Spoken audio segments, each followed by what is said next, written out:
오늘 하나님 말씀은 느헤미야서 4장 1절부터 3절까지 말씀입니다. 제가 봉독합니다. 산발랏이 우리가 성을 건축한 다음을 듣고 크게 분노하여 유다 사람을 비웃으며 자기 형제들과 사마리아 군대 앞에서 일러 말하되 이 미약한 유대 사람들이 하는 일이 무엇인가?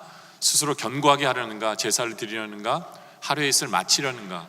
불탄 돌을 흙 무더기에서 다시 일으키려는가? 하고 암몬 사람 돌비아는 곁에 있다가 이르되 그들이 건축하는 돌 성벽은 여호가 올라가도 곧 무너지리라 하리라.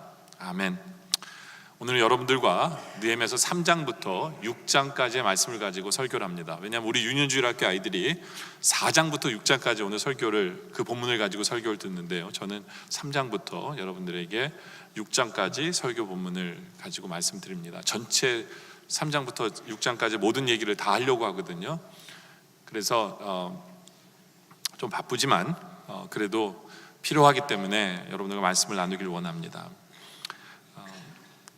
이 3장에 보면요, 3장에 보면 느헤미야가 성벽을 완성하는데 그 성벽에는 10개의 문이 있음을 보여줍니다. 성벽이 있으면 누가 들어가고 나가는 문이 있어야 되잖아요. 근데 그 성벽에는, 예루살렘 성벽에는 10개의 문이 있습니다. 그런데 재밌는 것은 이 10개의 문은 솔직히 방어용으로 있잖아요. 문들은 성벽을 만들 때 문은 어떻게 잠궜는지를 더 중요시 여기잖아요. 그런데 이 문들은 잠그는 것을 강조하지 않습니다. 잠그는 것에 대해서는 얘기를 하지 않아요. 그리고 그 문이 무엇인가를 얘기합니다. 왜냐하면 이 문을 만들면서 들어오기를 원하는 거였어요. 들어오기를. 그리고 이 10개 문들은 다 상징하는 바가 있습니다. 하나님께서 우리에게 내려주시는 그 복을 상징합니다. 그래서 복이 들어온다라는 얘기를 하잖아요. 그래서 이 10개 문을 우리가 먼저 살펴보려고 합니다. 첫째는 양문이 있는데요, 3장 1절에 보면 양문이 나옵니다. 함께 일어나 양문을 건축하고 라고 얘기하는데, 이 양문은 양이 들어오는 문이에요. 근데 왜 양문이 필요하냐? 하나님께 제사할 때 제물이 들어오는 문이에요. 그래서 이것은 예배가 회복되어지는 것을 나타냅니다. 그렇죠? 양문이 있어서 예배를 제대로 드릴 수 있도록 하는 거예요. 예배가 회복되는 것. 두 번째는 어문이 있습니다. 어문은 전도의 문이 열리는 건데요, 3장 3절에 보면 어문은 이라고 설명하죠. 근데 우리는 물고기 하면 당연히 생각나는 게 마태복음 4장 19절이죠. 그렇죠? 말씀하시되 나를 따라오라 내가 너희를 낚는 사람을 낚는 어부가 되리라 하는 그것이 이 물고기가 나타내는 건데요, 전도의 문이 열리는 그 문이 되어지죠. 또 세 번째는 샘문이 있습니다. 샘문, 물이 들어오는 건데요, 15절에 보면 샘문은 이라고 나오죠. 샘문은. 근데 이 샘문은 성령을 얘기합니다. 이 물이라는 거는 두 가지를 상징하는데요, 하나는 성령님을 상징하는 거고 또 하나는 말씀인데요, 이 샘문은 성령의 충만함을, 그래서 성령의 물이 흘러 들어와서 그 안에 성전 예루살렘 성 안에 성령의 열매가 충만하게 맺어지는 그 복을 의미합니다. 네 번째는 수문이 있어요. 수문. 이것도 물이 들어오는 건데요, 느헤미야서 3장 26절에 보면 동쪽 수문과 라고 얘기하죠. 수문이 나오는데 수문과 샘문의 다른 점은 뭘까요? 샘문은 성전으로 흘러 들어가는 물을 샘문이라고 그러고요, 수문은 일반 백성들이 마시는 물을 바로 물이 흘러 들어오는 데를 수문이라고 얘기합니다. 이것은 말씀의 충만을 얘기해요. 하나님 말씀이 들어오고 그 말씀을 이해가 되고 말씀을 붙들고 사는 그 말씀의 충만한 모습을 나타내는 거죠. 다섯 번째는 마문입니다. 마문, 말이 들어오는 거예요. 28절에 보면 나오는데요, 마문 위로부터는 해서 마문이 나오는데요, 마문은 말이 달려 들어가는 길이에요. 그러니까 보통 말은요, 소식을 전달하는데, 옛날에 우체부가 없으니까 말에다가 싣고 소식을 전달하고 전달된 소식을 갖고 오는 일을 하는 거죠. 이것은 기도를 의미합니다. 하나님께 기도로 아뢰는 것, 기도 응답의 역사, 이것이 바로 마문이 상징하는 거고요. 6절에는 옛문입니다. 옛문. 느헤미야서 3장 6절에 보면 옛문은 이라고 나오는데요, 이것은 옛적에 인간이 처음 창조되었을 때, 그래서 스가랴서에서는 이 옛문을 천문이라고 얘기하게 돼요. 천문. 스가랴서 14장 10절에 보면 천문이라는 얘기가 나오는데, 바로 인간이 처음 죄 없이 창조되었던 그 모습이 회복되어짐을 얘기하는 거죠. 회복의 축복, 회복의 역사. 그리고 일곱 번째는 골짜기의 문입니다. 골짜기 문을 열면, 진짜로 골짜기 문을 열면 골짜기로 내려가는 길이에요. 내려가는 길. 그래서 이것은 겸손을 이야기합니다. 겸손케 되어지는 모습. 또 여덟 번째는 분문이에요. 이거는 쓰레기를 버리는 문이거든요. 더러운 것을 내다버리는, 바깥으로 내다버리는, 이것은 바로 회개와 용서를 나타냅니다. 회개와 용서를. 아홉 번째는 동문인데요, 29절에 보면 그 다음은 동문지기라고 얘기해서 동문이 나오는데, 동문은 우리가 기억해야 되는 것은 예루살렘은 해가 뜰 때 제일 먼저 해를 맞이하는 문이 바로 이 동문이에요. 햇빛이 비춰지는 것, 이것은 하나님의 임재를 상징합니다. 하나님의 햇빛이 그 자리에 비춰지는 그 모습을 나타내는 거죠. 하나님의 임재. 그리고 마지막 열 번째 문이 있는데 그것은 한밑관문이라고 그러는데요, 신학자들은 이 문은 감옥문이라고 그래요. 감옥으로 사람을 집어넣을 때 이 문을 통과합니다. 그래서 이 문은 하나님의 공의가 이루어지는 곳, 하나님의 심판이 이루어지는 것, 그래서 하나님의 뜻이 이루어지는 곳, 이것이 바로 10가지 문의 특징입니다. 이게 무슨 얘기예요?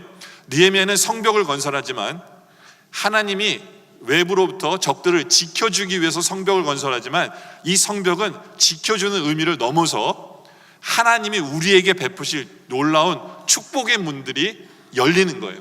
축복의 문들을 빌트하는 거죠. 그래서 우리가 성벽을 짓는다 했을 때, 우리도 성벽을 지어야 하는데요, 성벽을 짓는다 했을 때 이 10가지 하나님의 축복이 우리 안에 그 문들을 통해서 들어오도록 하는 것, 그것이 성벽을 짓는 의미입니다. 그것이 성벽을 짓는 의미예요. 그래서 우리는 이 성벽을 완수해야 되고 지어야 합니다. 그래서 하나님께서 우리에게 주시는 이 놀라운 축복들을 우리가 누리며 살아야 하는데, 문제는 이것이 쉽지 않아요. 그래서 오늘 설교 제목이 뭐냐면, 성벽을 완성하기 위해서 우리가 이겨야 할 부분은 뭐냐라는 거죠.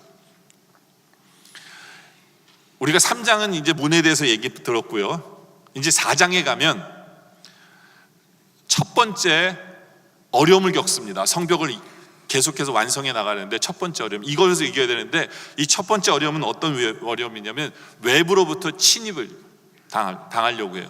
이 침입을 막는 것, 외부로부터의 공격을 막는 것, 이것이 우리 할 일입니다. 성벽을 완성하기 위해서는. 느헤미야서 4장 6절에 보니까, 이에 우리가 성을 건축하여 전부가 연결되고 높이가 절반에 이르렀더니, 그러니까 느헤미야가 성벽을 열심히 지금 만들고 있어요. 그래서 절반 정도 완성했어요. 그러니까 적들이 이제는 속이 조급해지는 거예요. 저거 이러다 완성하겠네, 이거 어떻게 하지, 어떻게 막을 수 있지 하면서 그들이 생각해낸 아이디어가 뭐냐면, 오케이, 가서 쳐버리자, 공격하자. 그래서 4장 7절에 보면 산발렛과 도비아와 아라비아 사람들과 암몬 사람들과 아소 사람들이 예루살렘 성이 중수되어 그 허물어진 틈이 맺고자 한담을 듣고 심히 분노하여 이들이 뭐를 꾀했냐면, 다 함께 꾀하기를 예루살렘에 가서 치고 그것을 요란하게 하자. 그러니까 군사를 보내서 싸우자는 거죠. 싸우자는 거예요. 근데 이게 큰 문제입니다. 왜냐하면 이스라엘 사람들은 군인들이 없어요. 군사훈련을 받은 적도 없어요. 적들이 쳐들어오면, 아직 성벽도 완성이 안 됐는데 쳐들어오면 막을 재간은 없습니다. 그렇지만 이들은 왕이 명령한 거잖아요. 왕이 지으라고 해서 지었으니까 그거 믿고 짓는 건데, 이것마저도 위태하게 된 거예요. 왜냐하면 이들은 분명 그럴 거거든요. 왕이 너희들 왜 성벽 짓는 유대인들을 그렇게 쳤냐 했으면, 그들은 이유가 이런 이유를 댈 거예요. 그들이 이 성벽을 지은 후에 왕을 모반하려고 계획하는 것을 우리가 미리 알아서 친 겁니다, 이런 얘기를 할 것이거든요. 그러니까 이거 굉장히 위험한 순간이에요. 그러다 보니까 벌써 그 소문이 퍼지자, 적들이 쳐들어온다는 소문이 퍼지자 그 이스라엘 백성 안에서도 흔들리기 시작합니다. 그러면서 10절에 보니까 유다 사람은 이르기를 흙무더기가 아직도 많거늘, 아직도 많이 쌓아야 되는데 짐을 나는 자의 힘이 다 빠졌으니 우리가 이 성을 건축하지 못하리라. 저들이 쳐들어오면 우리 이제 끝났네, 이제 이런 분위기였습니다. 이런 분위기에서 외부로부터 공격해 온다는 그 소문을 듣고, 그런 상황 속에서 우리는 어떻게 해야 될까요? 사탄이 우리를 공격해 오는 이 시간 속에서, 세상으로부터 우리가 어려움들이 우리에게 몰려오는 이 시간 속에서 우리는 어떻게 해야 될까요? 느헤미야는 어떻게 그 문제를 해결했을까요? 첫째로 보면 느헤미야는 물론 기도합니다. 기도해야 돼요. 당연한 거지만 이것을 꼭 해야 되는 거죠. 4절에 보니까 우리 하나님이여 들으시옵소서, 우리가 업신여김을 당하나이다. 기도하는 거예요. 그들이 성벽을 지으니까 놀리는 거거든요. 우리가 아까 처음에 읽었던 대로 야 여호가 올라가도 무너지겠다 놀리니까 느헤미야가 하나님께 기도하는 거예요. 하나님, 저들이 업신여깁니다. 기도해요. 근데 여러분, 기도하면 바로 응답될까요? 그렇지 않아요. 느헤미야도 바로 응답 안 됐어요. 더 문제가 더 힘들어져요. 하나님 앞에 기도했는데 이제는 적들이 쳐들어온대요. 적들이 쳐들어온대요. 느헤미야는 어떻게 합니까? 또 기도합니다. 그래서 느헤미야서 4장 9절에 보니까 우리가 우리 하나님께 기도하며 그들로 말미암아 파수꾼을 두어 주야로 방비합니다. 기도했는데 일이 쉽게 풀리는 게 아니에요. 더 꼬여서 이제 적들이 쳐들어오기까지 한다고 합니다. 그러나 느헤미야는 절대로 잊지 않은 것은 기도였어요. 끝까지 기도하는 거예요. 포기하지 말아야 돼요. 마귀도요, 기도의 능력을 알아요. 그래서 마귀의 우리의 가장 큰 목적은, 제일 전략은 우리를 기도 못하게 하는 것이 마귀의 전략이에요. 그래서 기도에 회의를 갖게 만들고 기도에 집중하지 못하게 만들고 기도를 미루게 합니다. 우리는 그 전략에 넘어가서는 안 돼요. 우리는 끝까지 기도해야 돼요. 바로 응답되지 않을지라도 끝까지 기도해야 돼요. 여러분들, 왜 우리가 시험에 들어요? 기도하지 않기 때문에 그래요. 그래서 우리 예수님께서는 마태복음 26장 41절에 시험에 들지 않게 깨어 기도하라 라고 얘기하잖아요. 물론 우리 마음은 원이로되 육신은 약해요. 그럼에도 불구하고 우리는 끝까지 기도해야 합니다. 기도해야 돼요. 외부의 침입이 있을 것 같을 때 우리는 항상 기도를 잊지 마시기 바랍니다. 두 번째는 그 속에서 서로 격려해야 돼요. 물론 힘 빠져요. 그렇지만 우리가 서로 우리 하나님 함께 하시잖아, 이런 격려가 있어야 돼요. 느헤미야도 그런 격려를 합니다. 20절에 보면 너희는 어디서든지 나팔 소리를 듣거든 그리로 모여서 우리에게로 나오라. 우리 하나님이 우리를 위하여 싸우시리라. 물론 우리는 힘이 없어. 그렇죠. 우리 으쌰으쌰 하자. 왜? 우리 하나님이 우리를 위해 싸우실 것이기 때문에 우리 포기하지 말자. 서로 이런 말로 격려하며 용기를 북들어 주는 것, 이것이 우리의 할 일입니다. 왜 이스라엘 백성이 광야에서 다 못 들어왔어요? 60만 명이라는 장정들이 원망해서예요. 그들은 격려할 줄 몰랐기 때문에 그래요. 우리는 서로 믿음으로 하나님 말씀을 붙들고 격려하며 나아갈 때 우리는 외부로부터 침입을 이길 수 있어요. 요한복음 16장 33절에 보면 너희는 너희에게 이르는 것은 너희로 내 안에서 평안을 누리게 함이라. 세상에서 너희가 환난을 당하나 담대하라. 내가 세상을 이겼노라. 우리 주님께서 세상을 이겼기 때문에 우리도 이기고 우리는 평안하고 우리는 이길 수 있어. 이게 우리의 대화예요. 적들이 쳐들어오는 소식 앞에서 우리가 나누고 있어야 되는 대화예요. 원망이 아니라, 불신이 아니라 바로 이 믿음의 대화들, 서로 격려하는 것, 이것이 우리 해야 될 일입니다. 힘들 때일수록 더 사랑하고요, 힘들 때일수록 가족과 교회가 더 소중히 여기고 더 비전을 붙들고 불평하거나 두려워하지 않고 우리는 서로 격려하는 말, 믿음의 말들을 해나가면서 나아가야 돼요. 여러분들, 우리에게 어떤 일이 생겼을 때 우리가 너무 두려워하고 너무 걱정하잖아요. 그럼 하나님이 우리에게 이렇게 얘기하실 거예요. 야, 너는 천당에는 가겠지만 큰일은 못하겠다, 이 땅에서. 우린 그런 얘기 안 들었으면 좋겠어요. 우리는 어떤 순간에도 서로서로에게 힘을 주는 우리의 모습이길 원해요. 서로서로에게. 세 번째는 단호하게 맞서세요. 적들이 쳐들어온다고 그럽니까? 그럼 올 테면 와라. 하나님 우리를 위해 싸우실리라 하면서 우리는 단호하게 대처합니다. 느헤미야는 단호하게 16절에 이렇게 대처하죠. 그때로부터 내 수하 사람들이 절반은 일하고 절반은 갑옷을 입고 창과 방패와 활을 가졌고 민장 온 유대 족속 뒤에 있었다라고 얘기합니다. 일하는 걸 끝내지 않았어요. 계속 일합니다. 그러면서 반은 무장을 하고 적들이 쳐들어오면 막을 준비를 하고 나갔어요. 죽으면 죽으리라 하고 끝까지 일하면서 이들은 철저하게 저들이 오면 싸운다라고 부딪힐 준비하고 있었어요. 근데 여러분들 그거 아세요? 사탄 마귀는 우리가 이렇게 준비하면 쳐들어오지 않아요. 이들은 말로만 해놓고 쳐들어오지 않았어요. 허풍이었어요. 허풍이었어요. 우리가 단호하게 맞서잖아요. 나는 죽으면 죽으리라 하고 주님이 원하시는 대로 나는 살 거야 라고 단호하게 맞서면 사탄은 뒤로 물러납니다. 우리는 끝까지 해야 돼요. 끝까지. 그래서 어떤 애가 풍선을 불었는데요, 풍선을 보니까 다 고양이 모양의 풍선이에요. 그래서 그런가 했는데 가만히 보니까 이 봉지에 하트 모양의 풍선이래요. 근데 왜 하트 모양이 다 고양이 모양이 됐나 했더니 이 애가 힘이 없어서 끝까지 못 분 거예요. 그 하트가 안 나오는 거예요. 고양이 꼴이 되는 거예요. 여러분들, 우리도 마찬가지예요. 아무리 소중한 비전이 있어도 우리가 도중에 포기하면 고양이 꼴 되는 거예요. 우리는 끝까지 해야 돼요. 주님께서 우리에게 주신 사명을 우리 앞에 적들이 쳐들어오고 적들이 쳐들어온다 할지라도 우리는 죽으면 죽으리라고 끝까지 우리가 그 일을 해나갈 때 주의 뜻을 이룰 수 있다라는 거죠. 서로에게 믿음을 주면서, 서로에게 믿음을 주면서, 아까도 읽었던 느헤미야 4장 27처럼 너희가 어디에서든지 나팔 소리 듣거든 그리로 모여서 우리에게로 나오라. 우리 하나님이 우리를 위해 싸우시리라. 하나님이 함께 하시고 우리를 위해 싸우실 거다. 그러면서 우리는 나가서 싸워야 돼요. 여러분들, 솔직히 우리는 아무런 힘이 없어요. 근데 우리에게는 가장 강력한 무기가 있습니다. 그게 뭔지 아세요? 그게 바로 믿음이라는 거예요. 믿음. 이것은 너무나도 강력한 무기예요. 믿음으로 서면 돼요. 믿음으로. 그래서 마가복음 5장 36절에 예수께서 그 하는 말을 곁에서 들으시고 회당장에게 뭐라고 얘기하세요? 야, 두려워하지 말고 믿기만 해. 이게 우리 할 일이에요. 외부로부터 재정적인 압박이 들어오고 말씀대로 살려고 하는데 세상적인 유혹이 들어오고 세상이 우리를 힘들게 하고, 그럴 때 우리가 가진 것은 아무것도 없지만 우리에게 한 가지 있는 것이 있어요. 그거는 믿음이에요. 하나님 믿습니다.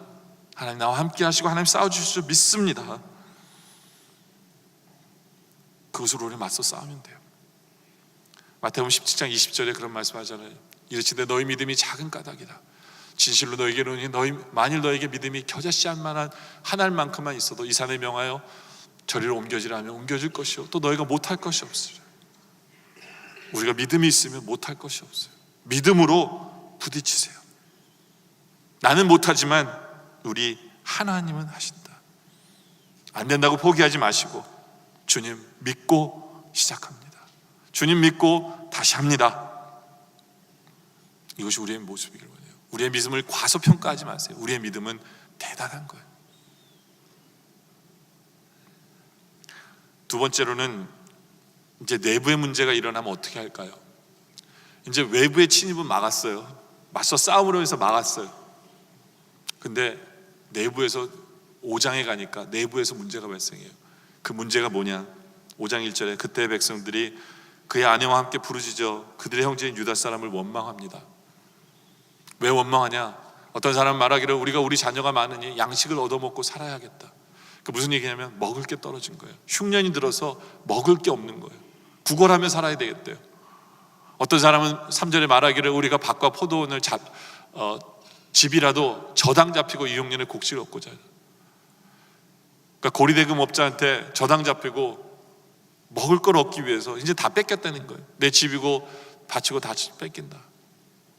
또 어떤 사람 말하기를 우리가 밭과 포도원으로 돈을 빚내어 왕에게 세금을, 왕한테 세금도 내야 되는데 이제 그것도 빚내서 낼 수밖에 없다. 이게 지금 우리의 형편이다. 그러니까 지금 열심히 성벽을 짓는 데만 포커스해도 모자란데 이제는 먹는 게 없으니까 이게 집이 안정이 되면 바깥 일도 할 거 아니에요. 문제가 발생한 거예요. 그리고 5장 5절에 보니까 더 심각해요. 왜냐하면 우리 육체도 우리 형제의 육체 같고 우리 자녀도 그들의 자녀 같거늘 이제 우리 자녀를 종으로 팝니다. 이제는 먹을 게 없어가지고 종으로 팔리는 일이 벌어져요. 종으로 팔리는. 우리의 밭과 포도원도 이미 남의 것이 되었어요. 우리는 아무런 힘이 없어요. 성벽을 계속 지어야 되는데 먹을 게 없어요. 경제적인 문제가 안에서 벌어집니다. 과연 이런 상황 속에서 어떻게 성벽 공사를 계속할 수 있었을까요? 어떻게 하면 계속할 수 있었을까요? 여러분들, 우리가 하나님의 뜻을 이루려면요, 아내 문제도 해결해야 돼요. 아내 문제도 어떻게 해결할 수 있을까요? 첫째로는 우리가 좀 자제력이 필요해요. 자제력.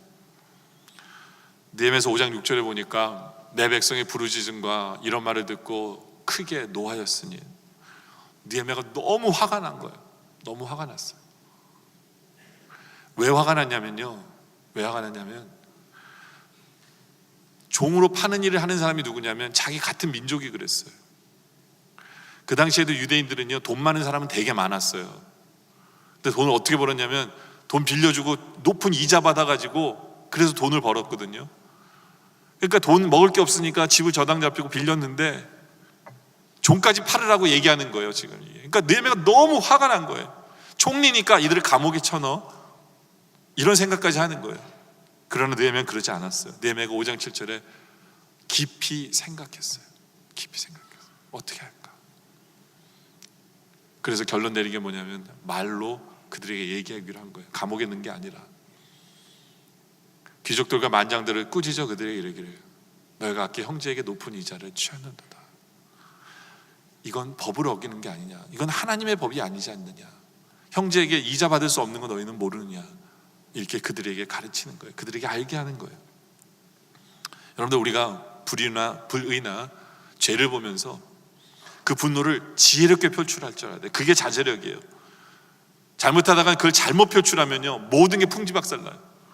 성벽이고 뭐고 이제 백성들이 다 뿔뿔이 흩어지고 마음도 뿔뿔이 흩어지고 귀족들과 돈 많은 사람끼리 모이고요, 가난한 사람끼리 모이고 하나도 되지 못해요. 그럴 때 정말 필요한 것은 뭐냐면 자제력이에요. 가정에 어떤 문제가 생기잖아요. 우리 깊이 생각해야 돼요. 지혜롭게 얘기해야 돼요. 지혜롭게 얘기해야 돼요. 이렇게 절제할 줄 알아야 돼요. 말도. 그래서 고린도전서 9장 25절에 이 길을 다투는 자마다 모든 일에 절제하나니, 그렇죠? 절제는 차의 브레이크 같아요. 브레이크 없으면 분명히 사고 납니다. 그러나 절제하면 인생에서 사고 나지 않아요. 우리는 감정대로 말하고 싶은 대로 살지 않아요. 절제할 줄 알아야 돼요. 기분 상하게 하지 않아야 돼요. 최대한 지혜로워야 돼요. 여러분들, 신경질 낸다고 일 되는 거 아니잖아요. 잔소리 한다고 되는 거 아니잖아요. 절대로 신경질이나 잔소리는 여러분의 자녀도 여러분의 남편도 바꾸지 못합니다. 개런티예요. 사람은 격려해야만 변화돼요. 격려밖에 없어요. 격려밖에 없어요. 어느 한 할머니가 설교 시간에 남편을 칭찬하는 얘기를 듣고 집에 가서 남편을 어떻게 칭찬할까 고민하면서 남편을 뚫어지게 바라보고 있었어요. 칭찬할 건덕지가 하나도 없어요. 근데 이렇게 팔을 이렇게 하는데 조그만 알통이 보이는 거예요. 그래서 할머님이 그랬어요. 영감, 당신은 늙었는데 알통이 다 있네. 그날 저녁 할머니가 저녁 식사를 차려놓고 할아버지를 부르는데 없어요. 도대체 이 노인이 어디 갔을까 하고 찾아봤는데 지하실에 가보니까 할아버지가 아령을 하고 있는 거예요. 얼마 후에 이 할아버지 팔에는 젊은이 못지않은 알통이 생겼다고 합니다. 여러분들, 칭찬해주면 돼요. 격려해주면 돼요. 네. 교회 일도 그렇고요, 우리가 어떤 일을 하든지 간에 확 하고 싶지만, 말하고 싶지만 그거 절제하고 칭찬해주고 격려해주고, 그럴 때 일들이 되어져요. 화난다고 일이 풀리는 게 아니에요. 집안의 일들이, 내부의 일들이. 그리고 두 번째는요, 진리 안에서 행해야 돼요. 진리 안에서. 느헤미야서 5장 8절에 보니까 그들에게 이르기를 우리는 이방인의 손에 팔린 우리 형제 유다 사람을 위하여 유다 사람들이 우리의 힘으로 도로 찾았거늘. 이게 뭐예요? 하나님의 은혜로 우리 포로에서 귀환하지 않았느냐. 이제 우리 다시 한 형제가 되었는데 우리 한 형제가 아니냐. 근데 이제는 너희가 우리 형제를 팔아버리려고 하냐? 그건 말이 안 되지 않냐. 그런 얘기예요. 하나님이 우리에게 은혜를 주셔서 우리가 이제 한 형제 한 식구로 이렇게 모이게 되었는데 이제 돈 때문에 우리가 이렇게 해서 되겠느냐. 예? 이자 받으면 안 되지 않느냐. 이게 하나님 뜻인데 그렇게 얘기하는 거예요. 하나님의 진리로 풀어가는 거예요. 하나님의 말씀으로 풀어가는 거예요.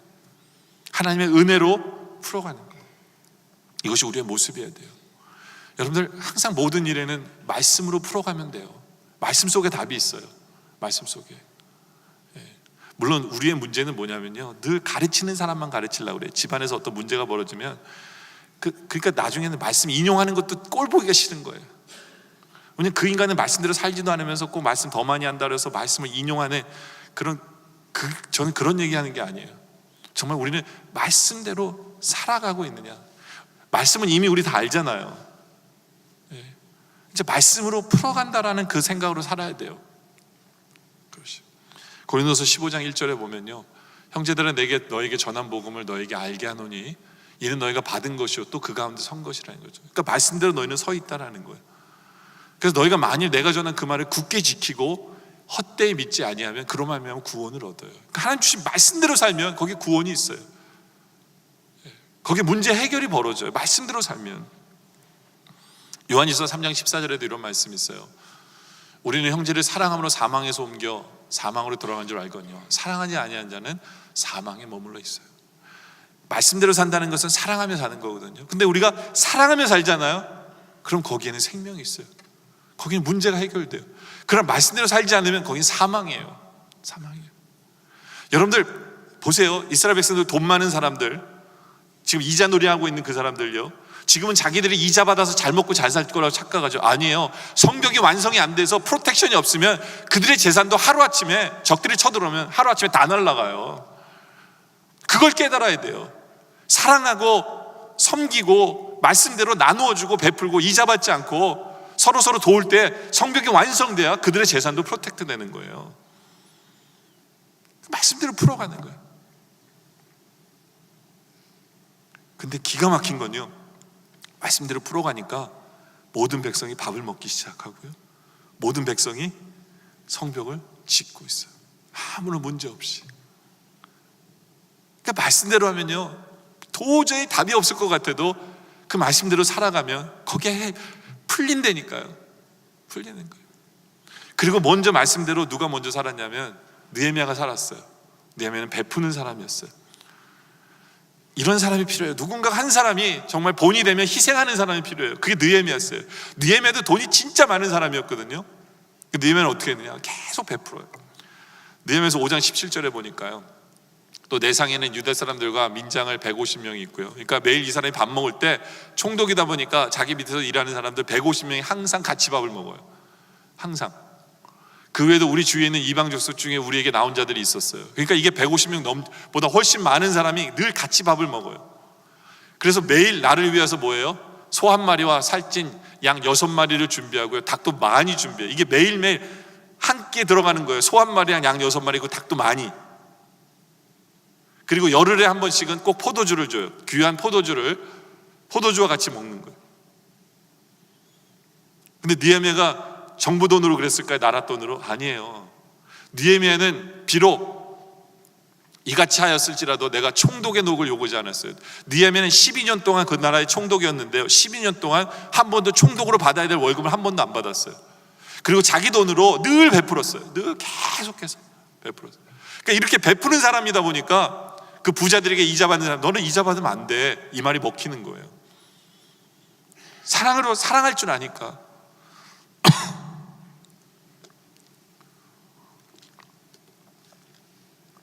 이 한 사람의 희생을 통해서 모든 사람이 저렇게 살아야지, 저렇게 살아야. 그러니까 아내 문제가 해결되는 거예요. 우리 교회 안에 이런 수많은 분들이 있기를 원해요. 베풀기를 좋아하는 것이 진정한 기쁨 되기를, 기쁨 되는, 그래서 베풀고 싶은, 본이 되는, 희생할 줄 아는 그런 분들이 있기를 원해요. 1987년 일본 오사카 고등법원에 오카모토 겐 판사가 있었어요. 이분은 36년간 판사직을 행했거든요. 근데 어느 날 갑자기 판사직을 그만두더니 요리 학원에 가서 요리를 배우더니 그 법원 바로 옆에다가 친구라는 음식점을 차렸어요. 그 사람들이 물을 거 아니에요. 왜 판사가 갑자기 여기서 식당을 하십니까? 그랬을 때 이분이 그런 얘기를 합니다. 내가 판사로 유죄 판결을 내릴 때마다 마음이 너무 아팠대요. 그래서 이제부터는 내가 지난 36년간 남에게 기쁨을 주지 못했는데 이제는 남에게 기쁨을 주려고 식당을 차렸다는 거예요. 남에게 기쁨을 주고 살고 싶은 이 마음, 우리에겐 있습니까? 남을 대접하고 싶은 이 마음. 여러분들, 신앙생활에 있어서 축복의 원리는 간단합니다. 하나님을 감동시키면 돼요. 근데 하나님을 감동시키기 위해서는 희생이라는 단어, 우리의 지갑이 열리는 것, 남들이 하지 못하는 것을 하나님을 믿기 때문에, 하나님을 사랑하기 때문에 할 때, 그래서 우리의 이웃을 제대로 더 많이 사랑할 때 거기 하나님이 감동하시는 거예요. 그런데 그러다 보면요, 우리 안에 있는 내부의 문제들이 해결되어지는 것을 체험하게 되죠. 세 번째로는 이제는 험담으로부터의 공격을 이겨내야 돼요. 드디어 이제 성벽이 거의 마무리됐어요. 이제는 문짝만 달면 돼요. 문짝만. 이제 적들이 그걸 바라보니까 이제 진짜 성벽이 완성되겠거든요. 그래서 이들이 마지막 한 가지 결정을 내립니다. 그 결정이 뭐냐면 느헤미야를 죽이자. 느헤미야를 죽이지 않고서는 이걸 못 끝내겠다 해서 이들은 느헤미야를 죽이기로 해서 암살을 계획합니다. 여러분들, 우리도 마찬가지예요. 우리가 어떤 일이 거의 다 돼가잖아요. 거의 다 돼가잖아요. 그러면 마지막으로 사탄이 쓰는 방법이 뭐냐면 리더를 치든가 그 일을 하는 사람을 시험 들게 만들어요. 그렇기 때문에 일이 다 돼간 데서 마음 넣어서는 안 돼요. 더 조심해야 돼요. 그리고 헛소문이나 이런 거 듣지 말아야 돼요. 이들은 느헤미야를 암살을 계획을 해서 느헤미야서 6장 2절에 보니까 산발렛과 게셈이 내게 사람을 보내어 이르기를 오라 우리가 오노 평지 한 촌에 서로 만나자. 그러니까 이스라엘 땅도 아니라 사마리아 땅에서 만나재요. 근데 느헤미야는 알고 있었어요. 실상은 나를 죽이려고 하는구나. 그래서 느헤미야가 뭐라고 그랬냐 3절에 내가 그들에게 사자를 보내어 이르기를 내가 이제 큰 역사를 하니 내려가지 못하겠노라. 왜냐면 지금 안 끝났다는 거예요. 이거 나 안 끝나면 안 가. 맞아요. 주의 일은요 끝까지 해야 돼요.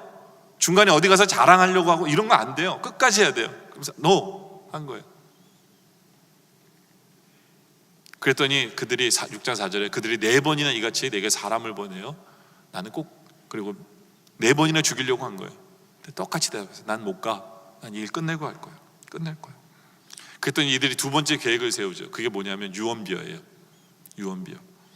5절에 보니까 산발렛이 그 5째는 그 종자의 손에 봉하지 않은 편지를 보내요. 편지가 봉하지 않았다는 얘기면 편지를 전달하는 사람도 그 내용을 안다는 얘기예요. 그리고 그게 벌써 소문이 났다는 얘기를 증명하기 위해서 봉하지 않은 거예요. 그 안에 어떤 내용이 들었을까요? 그 글에 이르기를 이방 중에도 소문이 있고 가스무도 말하기를 너 유다 사람들이 모바나를 하여 성벽을 건축한다 하나니 내가 그 말에 그와 같이 왕이 되려 한도다. 무슨 얘기입니까? 느헤미야 소문 벌써 다 났어. 네가 지금 왕 되려고 성벽 쌓는다고. 모략을 하는 거죠. 험담을 하는 거예요. 이제 이거 소식 전달되면 너 이제 조금 있으면 너 죽이러 올 거야. 그만둬. 이렇게 거짓말을 퍼뜨립니다. 거짓말을 퍼뜨려요. 근데 그럼에도 불구하고 느헤미야는 끝까지 그 일을 하는 거예요. 끝까지. 너희는 소문 내려면 나는 주의 일을 해. 그러니까 이들이 그 다음에 뭐 합니까? 느헤미야가 불명예스러운 일을 행동을 하게 만들어요. 그게 뭐냐 하면 느헤미야서 6장 10절에 보면 나오는데요. 이후에 무헤다벨의 손자 들랴의 아들 스마야가 두문 분출하기로. 그러니까 스마야는 선지자입니다.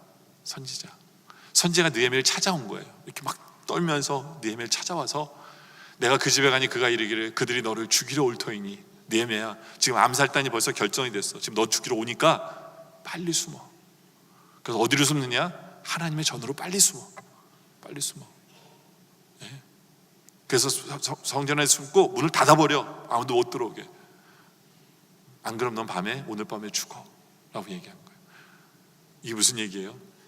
이들이 돈을 주고 하나님의 선지자를 매수한 거예요. 그래서 느헤미야가 암살 계획을 듣고 숨도록 만들기 위해서. 근데 느헤미야는 숨으면 안 돼요. 왜 안 되는 줄 아세요? 그 이유는 이스라엘 백성들도 쳐들어온다는 소식 듣고 흔들리지 않았잖아요. 근데 리더가 자기 죽으러 온다는 소식 때문에 어디 숨어버리면 백성은 다 흩어질 거거든요. 그러니까 이런 계략을 짜는 거예요. 말도 안 되는 일을 느헤미야에게 전달하면서 느헤미야를 두렵게 하고 느헤미야로 숨는 그런 사람으로 만들기를 원한 거예요. 거기다 어디로 숨으라 그래요? 하나님 전으로 숨으라 그러잖아요. 하나님 전에는 들어가면 안 돼요. 제사장밖에 못 들어가요. 느헤미야는 제사장이 아니에요. 느헤미야가 들어가면 이제 죽어야 돼요. 정말로 법대로 하면. 이들은 굉장히 느헤미야를 살릴 것처럼 오지만 거짓 평화로 찾아오지만 그게 진심이 없었던 거예요. 그렇죠? 여러분들 사탄은 항상 천사처럼 여러분에게 다가와서 꿀처럼 여러분들 얘기해요. 넘어가면 안 돼요. 적당히 타협해서는 안 돼요. 우리는 정확하게 결단해야 돼요. 이 거짓말이라는 게 얼마나 무서운 줄 아시죠? 그렇죠? 어떤 어린아이가 엄마에게 물었어요. 엄마, 도둑질이 더 나빠 아니면 거짓말이 더 나빠? 그랬더니 엄마가 도둑질이 더 나쁜 것 같대. 그런데 이 애가 뭐라는 줄 아세요? 엄마, 내 생각에는 거짓말이 더 나쁜 것 같아. 왜냐하면 도둑질하면 그 물건만 갖다 주면 되지만 거짓말하면 어떻게 주워 담을 수가 없다는 거예요. 맞아요. 그래서 오죽하면 이 거짓말이 얼마나 무서운 거냐면 이게 사람을 살리고 죽이는 일을 하거든요. 그래서 오죽하면 우리 입을 주둥하려고 그럴까요? 그렇지 않아요? 아브라함 링컨은 이런 얘기예요. 내게 대하여 사람들이 공격하는 것을 다 읽고 거기에 대해서 일일이 답변하고자 한다면 다른 일은 전혀 하지 못할 거다. 여러분, 우리가 어떤 일을 감당해야 할 때 이상한 소문도 돌 수 있어요. 말로써 수많은 일들이 될 수 있어요. 그러나 우리는 끝까지 그 일을 감당해야 돼요. 느헤미야가 그걸 한 거예요. 비초라는 분이 이런 얘기를 해요. 그들의 빈정되는 말이나 헐뜸에 대해 답변하고자 한다면 그의 삶은 시시한 일에 다 낭비하고 말 것이다. 맞아요. 그들의 말에 일일이 대꾸하면서 변명, 그게 아니라 우리는 하나님께 맡겨주신 사명을 감당하면 돼요. 그러면 돼요. 느헤미야는 그렇게 했어요. 그래서 느헤미야서 6장 3절에 보면 느헤미야가 그렇게 하죠. 난 내려가지 아니하겠노라. 너희가 떠들래 떠들어, 너희가 할래 말래, 난 너희 만나러 안 가. 나는 내 할 일 할 거야. 이것이 느헤미야의 모습이에요. 느헤미야의 모습이에요. 어떻게 이렇게 확신할 수 있었을까요? 끝까지 할 수 있었을까요? 느헤미야는 영적 분별력이 있었어요. 우리는 정말로 하나님 앞에요, 이런 분별력을 달라고 기도해야 돼요. 사탄은 우리를 가만 내버려 두지 않을 거예요. 거기서 하나님 우리에게 영적 분별력을 우리에게 주세요. 네. 거짓 선지자거든요. 그래도 선지자잖아요. 하나님의 이 말을 인용하는 그 사람 말도 분별할 수 있었어요. 분별할 수 있어요. 그래서 느헤미야가 뭐라 그래요? 느헤미야 6장 12절에 깨달은즉 그러잖아요. 깨달아. 하나님의 사람이라고 거짓말하는데 느헤미야는 깨달았어요. 이건 아니다. 이 사람이 뇌물을 받고 나에게 이런 예언을 하고 있는지를 아는 거예요. 분별력이에요. 영적 분별력. 근데 여러분들 어떻게 하면 우리는 영적 분별력을 가질 수 있는지 아세요? 능력이거든요. 이거 어떻게 하면 우리는 진짜인지 가짜인지 분별할 수 있을까요? 우리는 돈에 깨끗해야 돼요. 욕심이 없어야 돼요. 이 물질에 넘어가면요, 우리의 눈이 어두워져요. 여기 나온 스마야 선지자 그런 거죠. 돈에 넘어간 거예요. 하나님 말씀을 전하는 사람이 돈에 넘어가는 거예요. 근데 느헤미야는 돈에 깨끗했어요. 돈에 욕심이 없었어요. 그러니까 12년 동안 안 받았죠. 자기가 총독의 월급을 안 받은 거예요. 욕심이 없었어요. 수많은 사람들은 돈에 신앙심도 팔아버리고 애국심도 팔아버리고. 근데요, 하나님의 뜻을 분별하려면요, 이렇게 어두워지면 안 돼요. 돈에 우리의 마음이 깨끗해야 돼요. 우리의 마음이 깨끗해야 돼요. 그래서 마태복음 5장 8절에 보면 마음이 청결한 자는 복이 있나니 그들이 하나님을 보게 되는 거예요. 마음이 청결해야 하나님을 봐요. 욕심이 있으면 안 돼요. 그리고 또 우리는 마음이 깨끗해야 되고, 어떻게 해야 우리는 분별력 가질 수 있느냐? 우리는 죽으면 죽으리라는 결단이 있어야 돼요. 나는 죽으면 죽어도 나는 주의 뜻을 이루리라. 그럼 하나님 뜻이 보여져요. 느헤미야 6장 11절에 이런 말씀하죠. 내가 이르기를 나 같은 자가 어찌 도망하며, 나 그렇게 대단한 사람 아니야. 나 도망하지 않을 거야. 나 같은 몸이면 누가 외소에 들어가서 생명을 보존하겠느냐. 나는 돌아가지 않겠노라. 나는 들어가지 않겠노라. 나는 제사장이 아니기 때문에, 나는 그런 자가 아니기 때문에 성전에 못 들어가. 난 자격이 없어. 자기에 대해서 그렇게 크게 생각하지 않아요. 그러나 자신의 사명에 대해서는 크게 생각해요. 내가 할 일 앞에서 나는 죽어도 나는 이 일을 하리라. 그러다 보니까 하나님의 뜻을 행하고 있다 보니까 무엇을 하고 무엇을 안 해야 되는지 정확히 아는 거예요. 그리고 무엇보다도 느헤미야는 하나님의 말씀을 제대로 알고 있었어요. 제사장이 아니면 들어가면 안 되는 것을. 그러니까 영적 분별력이 확실하죠. 하나님의 말씀을 정확히 아니까 누가 어떤 말로 시험하더라도 야, 그건 말씀이 아니야, 이렇게 얘기할 수 있는 거예요. 얘기할 수 있는 거예요. 그러니까 결국은 실패할 수밖에 없었어요. 온갖 모함으로, 온갖 험담으로, 온갖 거짓말로, 온갖 유언비어로 느헤미야를 넘어뜨려 하는데 말씀대로 서 있고 자기 할 일을 끝까지 아니기 때문에 어느 누구도 넘어뜨리지 못하는 거죠. 결국엔 느헤미야는 성벽을 완성할 수밖에 없었던 거죠. 이제 말씀의 결론을 내리죠. 여러분들, 하나님 우리에게 어떤 일을 맡기실 때 우리에게 어떤 일을 하라고 시키시잖아요. 세상 사람들은 오히려 쉽게 일을 끝날 수 있지만요, 우리에게 맡기신 일을 끝내는 일은 절대로 쉽지 않아요. 왜냐하면 사탄 마귀가 절대로 가만히 있지 않기 때문에.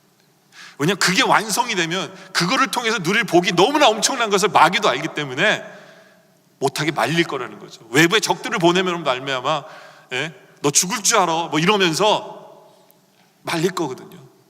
말릴 거거든요. 우리 안에 문제가 생기므로 말미암아 하던 일이 갑자기 안 되도록, 경제적인 어려움 속에 빠지고, 갑자기 우리 안에 그런 정말 감당할 수 없는 우리 안에 문제가 또 발생함으로 말미암아 사탄은 못하게 할 거거든요. 괜히 이상한 소문 돌고 이상한 말들 돌고 거짓말이 돌고 아니 땐 굴뚝에 연기 내라 하지만 저는 믿는 성도에게는 아니 땐 굴뚝에 연기가 나요. 왜냐하면 사탄이 하니까. 근데 그런 일들이 우리 앞에 벌어지잖아요. 우리는 기대해야 돼요. 기대해야 돼요. 야, 하나님께서 도대체 얼마나 큰 영광을 받으시려고, 얼마나 큰 복을 우리에게 주시려고 우리에게 이 모든 일들을 다 허락하실까? 외부로부터, 안에서부터, 그냥 뭐 소문으로부터 그냥 겪어야 될 걸 다 겪은 거예요, 느헤미야는. 왜요? 그 성벽이 완성되는 그 순간 그 안에 있는 백성들이 누리는 그 놀라운 축복들이, 그 문들이 열리면서 들어오는 그 축복들이 이루 헤아릴 수 없는 은혜가 준비되어 있기 때문에 그래요. 이제 우리 할 일은 주의 사명을 끝까지 충성되이 하나님께서 맡기신 일들을 감당해 나가는 거예요. 어떤 시험이 있을지라도 끝까지 충성하는 것, 포기하지 않는 것. 그랬을 때 그 결과는 10개의 문이 열려서 축복이 쏟아지는 그 축복을 우리 모두가 누리시기를 주님의 이름으로 축원합니다. 기도드리겠습니다.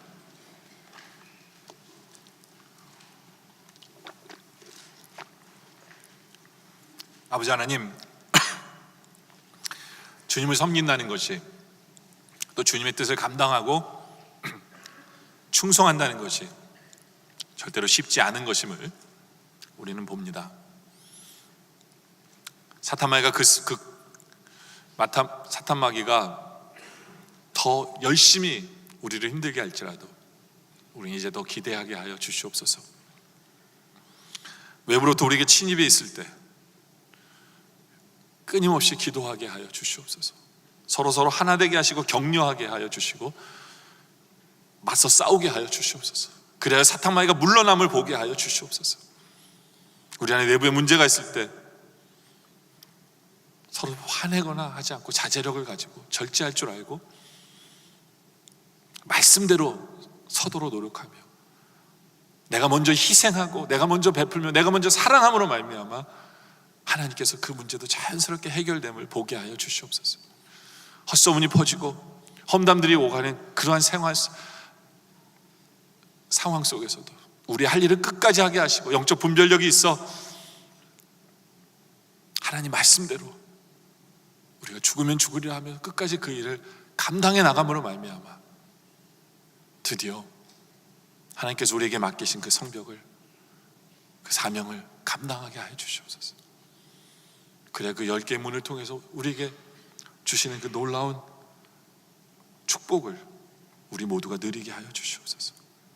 예배가 회복되며 전도의 문이 열리고 성령이 충만하며 말씀이 충만하고 늘 기도의 응답을 받으며 우리의 모습이 회복되어지고 우리가 더 겸손해지고 우리의 모든 죄를 다 버려버리고 깨끗해지며 하나님의 임재 가운데, 하나님의 나라 가운데 살아가는 우리 모두가 되게 하여 주시옵소서. 오늘 말씀에 감사드리오며 예수님의 이름으로 간절히 기도드립니다. 아멘.